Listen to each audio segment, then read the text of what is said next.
Hey guys, I hope you guys are doing well. I just wanted to make a really quick video. As I was just reading and praying, this really stuck out to me. So I'm just going to go ahead and read Revelation 12 and just basically talk about what I got from it and share this message with you guys. And I pray that it will be encouraging. So this chapter is talking about the woman and the dragon, as you can see on the title. Very prophetic, so there's a lot of stuff that you have to really study, but I'm just going to talk about what I personally got from the message. So it says, Then I witnessed in heaven an event of great significance. I saw a woman clothed with the sun, with the moon beneath her feet, and a crown of 12 stars on her head. She was pregnant, and she cried out because of her labor pains and the agony of giving birth.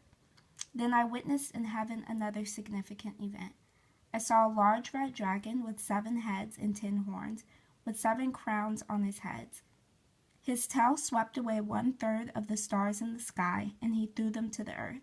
He stood in front of the woman as she was about to give birth, ready to devour her baby as soon as it was born.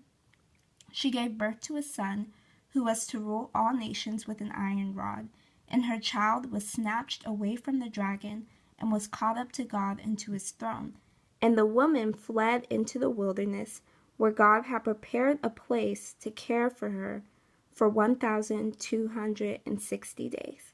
Okay, so I want to kind of stop there, but you'll see in the next few verses there's a war, and they basically throw Satan down to earth. And so I suggest you guys, of course, just reading this on your own, but I'm actually going to skip down to verse 13.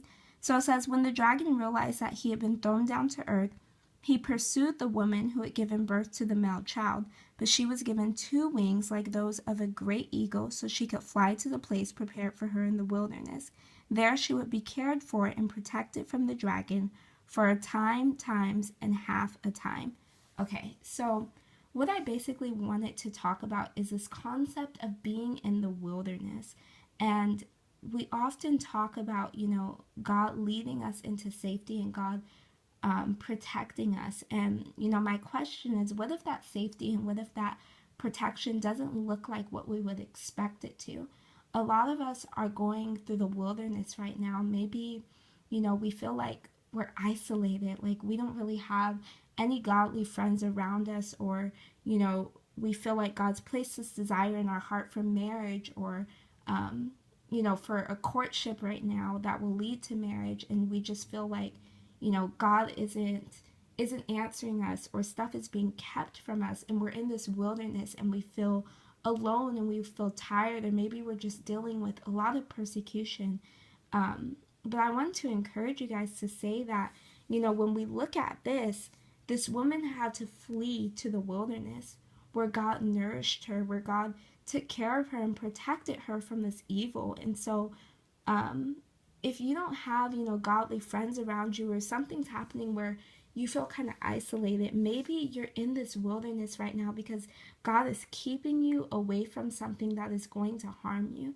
Just know that when you're in the wilderness, God is with you and that He's protecting you, that He doesn't do it for no reason, and that sometimes that protection, that safety, it looks a lot different from what we expect.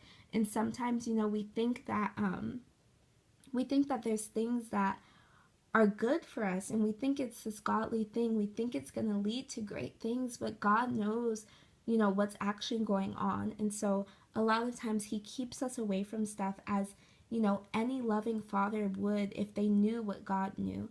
So I just want to encourage you guys with that. If you're in the wilderness, know that God is nourishing you. Maybe, you're alone and you're isolated right now, so that you can understand more of who God is and who you are in Christ, so that your dependency will only be on God and it will not be on people. So I just really want to encourage you guys with that. And yeah, I pray that you guys have a good day or night wherever you are, and I hope that you were blessed by this. I'll talk to you guys soon.